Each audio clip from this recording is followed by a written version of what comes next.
Dios les bendiga, hermanos. Vamos a continuar el día de hoy viendo el mensaje de Daniel 9:27 sobre las 70 semanas de Daniel. El día de hoy vamos a ver la última parte de la profecía. El mensaje del día de hoy se llama Las abominaciones y el desolador.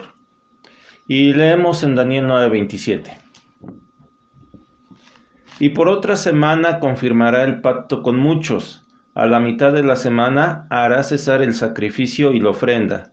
Después, con la muchedumbre de las abominaciones, vendrá el desolador, hasta que venga la consumación y lo que está determinado se derrame sobre el desolador. Quiero que veamos cómo se ve este texto de Daniel 9:27 en el hebreo. En la pantalla ustedes podrán estar viendo ahorita este texto en hebreo. La última parte que vamos a estar analizando el día de hoy, traduciendo palabra por palabra del hebreo al español en una forma literal, quedaría de la siguiente forma: a la abominación desolado, hasta el final, o cuando el final determinado derrame sobre desolado. Esta sería, digamos, la traducción literal de la última parte del versículo 27.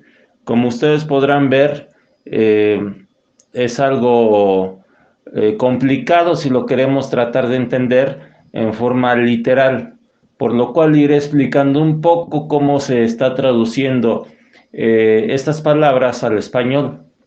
Lo primero que vemos es la palabra ala. Esta palabra ala son las alas de un ave, eh, y se entiende en muchas ocasiones que como así Dios trajo al pueblo de Israel en alas de águila de regreso a la tierra prometida, en este caso esta ala que se habla aquí está asociada a la abominación.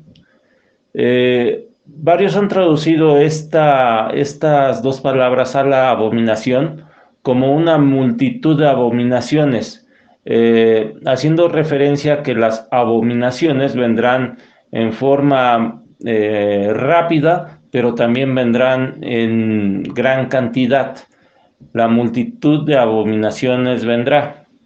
Otra traducción que se tiene de la palabra ala es en referencia al templo, el ala del templo, un lugar específico en el templo. En el ala del templo, a la norte, a la sur, a la este, a la oeste, vendrá la abominación o las abominaciones. Entonces, hay dos traducciones posibles para la cuestión de la palabra ala, que en hebreo es la palabra kenap. Una, como les digo, es considerar que esto se traduce como una multitud de abominaciones que vendrá en forma rápida, y otra es de que la abominación o abominaciones estarán en el ala del templo. La siguiente palabra es desolado. La Reina Valera, como hemos leído, dice que después, con la muchedumbre de las abominaciones, vendrá el desolador, desolado. Vemos que en esta profecía de Daniel, en el capítulo 9, es la tercera vez que se menciona la cuestión de la desolación.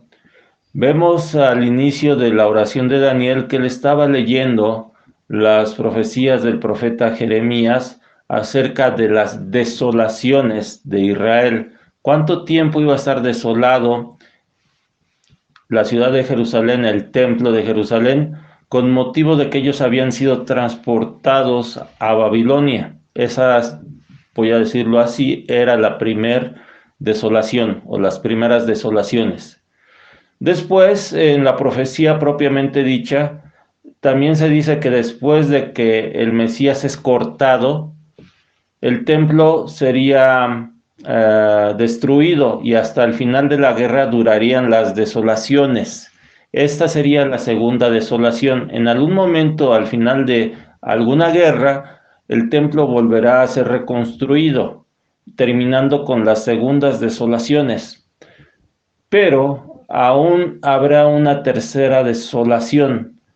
Esta tercera desolación es traída por el propio desolador.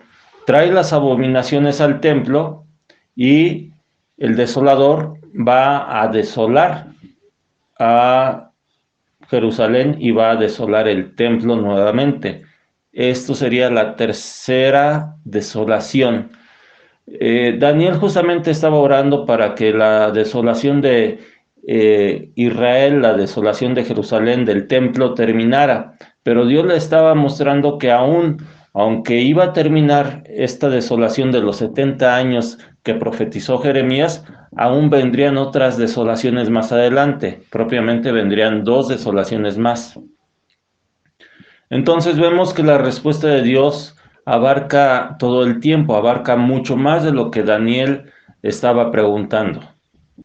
El desolador traerá la abominación, pero ¿a qué se refiere la palabra abominación? Abominación se refiere a algo que para Dios es detestable.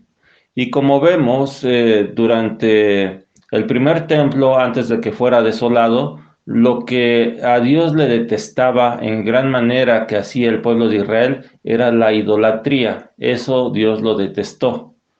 Entonces, se piensa que algún evento similar, y vamos a ver a continuación algunos otros versículos que nos hablan de esto, algún evento similar podrá ocurrir en este nuevo templo que será reconstruido, que exista idolatría, que vengan abominaciones, cosas detestables a Dios. Y nosotros debemos de ser cuidadosos de no hacer cosas que Dios deteste. Cuando nosotros pecamos, el pecado es detestable a Dios. Dios no puede estar en o cerca del pecado. Dios es un Dios santo. Y nosotros, si somos realmente discípulos del Señor, debemos de comportarnos y debemos de conducir nuestra vida en santidad, no haciendo cosas abominables, cosas detestables a Dios. Pero la profecía nos dice que vendrá el desolador y hará cosas abominables en el templo. Al final, el desolador tendrá un tiempo determinado, pero será destruido. Lo que está determinado será derramado sobre el desolador. Pero veamos qué nos dice el Nuevo Testamento, que nos da más luz acerca de estos acontecimientos finales. En 2 de Tesalonicenses capítulo 2, versículos 3 al 5 dice: Nadie os engañe en ninguna manera, porque no vendrá sin que antes venga la apostasía y se manifieste el hombre de pecado, el hijo de perdición, el cual se opone y se levanta contra todo lo que se llama Dios o es objeto de culto, tanto que se sienta en el templo de Dios como Dios, haciéndose pasar por Dios. Este hijo de perdición es el anticristo. Es el que en algún momento vendrá al templo y se hará pasar por Dios y pedirá que se le adore. Esta seguramente es la abominación o la muchedumbre de abominaciones de la cual se nos está hablando en Daniel capítulo 9. Pero no solamente esta. También podemos ver en Apocalipsis capítulo 13, versículos 14 al 16 lo siguiente: y engaña a los moradores de la tierra. El que engaña a los moradores de la tierra es el falso profeta, que está al servicio del anticristo, una especie de sacerdote para el anticristo. Y engaña a los moradores de la tierra con las señales que se le ha permitido hacer en presencia de la bestia es el anticristo, mandando a los moradores de la tierra que le hagan imagen a la bestia que tiene la herida de espada y vivió.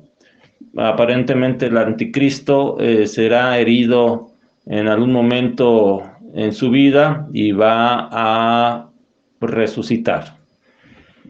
El versículo 15 dice: y se le permitió infundir aliento a la imagen de la bestia, para que la imagen hablase y hiciese matar a todo el que no la adorase. Esta imagen muchos piensan que será colocada igualmente en el templo. No solamente el anticristo vendrá al templo a exigir adoración, sino que en algún momento dado dejará a su imagen, que tendrá pues en cierta forma vida, y esta imagen que puede hablar se le va a rendir adoración, y el que no la adore será muerto.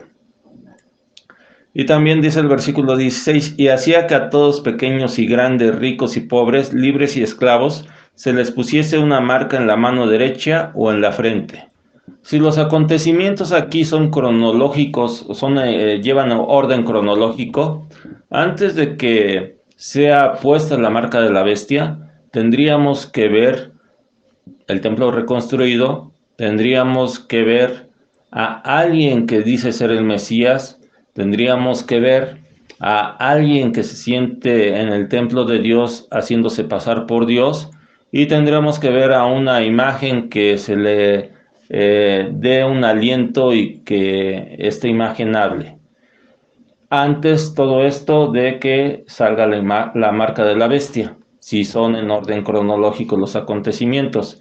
Entonces, si de repente en nuestros días alguien piensa que la vacuna va a traer la marca de la bestia, es realmente algo que va en contra aún de la palabra de Dios, porque los acontecimientos que deben de sucederse son los aquí descritos, antes que llegue a darse la marca de la bestia.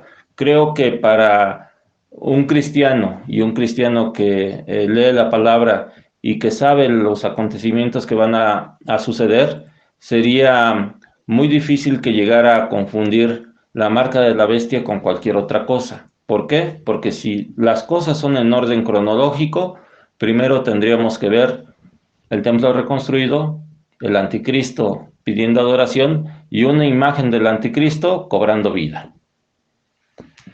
Pero además de esto, también la Biblia nos habla más acerca de este inicuo, del misterio de la iniquidad. En 2 de Tesalonicenses capítulo 2, versículos del 7 al 10, dice: porque ya está en acción el misterio de la iniquidad, solo que hay quien al presente lo detiene, hasta que él a su vez se ha quitado de en medio.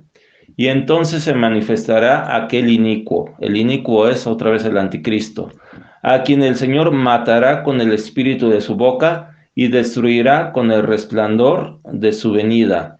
Inicuo, cuyo advenimiento es por obra de Satanás, con gran poder y señales y prodigios mentirosos, y con todo engaño de iniquidad para los que se pierden, por cuanto no recibieron el amor de la verdad para ser salvos.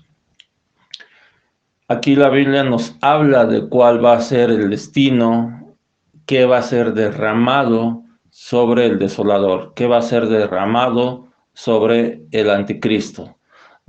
El Señor lo va a destruir con su palabra. El Señor, como dice aquí literalmente, matará al inicuo, al anticristo, con el espíritu de su boca, y destruirá con el resplandor, y lo destruirá con el resplandor de su venida. Esto es lo que al final está determinado que acontezca sobre el desolador. Algún día aparecerá este inicuo, pero debemos de confiar, porque aún con todo el daño que llegue a hacer en el mundo, aún Él tiene sus días contados, y nuestro Señor Jesús lo vencerá. También en el Antiguo Testamento nos habla acerca de cómo va a ser destruido el anticristo, con qué fuerza. En Habacuc capítulo 3, versículo 4 al 6 se nos dice: y el resplandor fue como la luz, rayos brillantes salían de su mano, y allí estaba escondido su poder. Delante de su rostro iba mortandad, y a sus pies salían carbones encendidos. Se levantó y midió la tierra, miró e hizo temblar las gentes. Los montes antiguos fueron desmenuzados, los collados antiguos se humillaron. Sus caminos son eternos. Y aquí se nos está hablando justamente de nuestro Señor Jesús, la forma en que Él va a aparecer, se va a manifestar al final de los tiempos. Lo vamos a ver viniendo en las nubes con poder y gloria. Rayos brillantes, el resplandor de su venida va a destruir al anticristo y a todos los que estén asociados con él. ¿Y por qué los va a destruir? Porque las personas creyeron en el engaño, se perdieron porque no recibieron el amor de la verdad para ser salvos.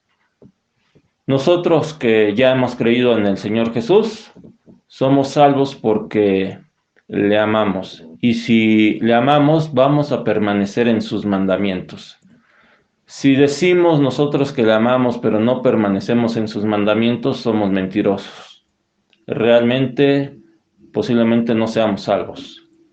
Pero si hay alguna persona que aún no ha recibido a Jesús, aún no ha caminado en sus mandamientos, aún está separado de él, debe de abrir su corazón, debe de saber que el Señor ha muerto por nosotros, nos ha amado el primero y nosotros lo único que tenemos que hacer es amarle y cumplir su palabra.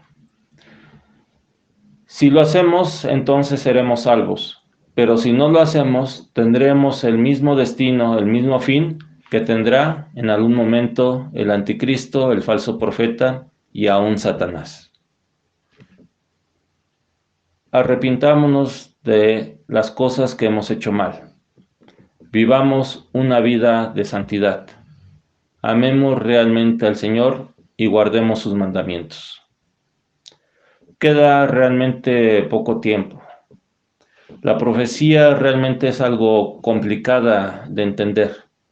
Sin embargo, esta última parte, creo que la mayor parte de los cristianos estamos de acuerdo. El desolador, el anticristo, un día será vencido. La profecía de las 70 semanas de Daniel es una profecía profunda, es una profecía que requiere estudio, pero que lo que llegamos a entender es de que nuestro Señor Jesús vino y murió por nosotros.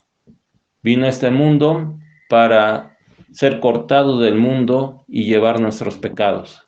Y al final de los tiempos, Él regresará y destruirá al desolador. Derramará la ira de Dios sobre él y sobre todos aquellos que le sirven. Él lo matará con la palabra de su boca y lo destruirá con el resplandor de su venida. Que nosotros estemos al lado de nuestro Señor Jesús y que no estemos en el lado equivocado. Dios les bendiga, Dios les guarde, hermanos. Vamos a hacer una oración. Señor, te damos gracias por tu amor y misericordia, porque tú nos has bendecido y nos has salvado, Señor, por medio de tu palabra y tu sacrificio. Te pedimos, Señor, por todos aquellos que aún no te conocen, para que sepan que tu venida está cerca y que tú, Señor, te manifestarás y todo el mundo te verá. Y cuando llegue aquel tiempo, Señor, te pedimos que nosotros podamos ser dignos de estar junto a tu lado, estar delante de tu presencia. Bendice, Señor, la vida de mis hermanos. Bendice, Señor, la vida de todos aquellos que creen en tu nombre. Y aquellos que aún no creen en tu nombre, Señor, te pido que tú tengas misericordia y que tu Espíritu, Señor, actúe en la vida de cada uno de ellos para que puedan ser conducidos a tus pies. Gracias, Señor, te damos por tu amor y misericordia y ponemos, Señor, toda necesidad delante de ti, en el nombre de nuestro Señor Jesús. Amén. Dios les bendiga.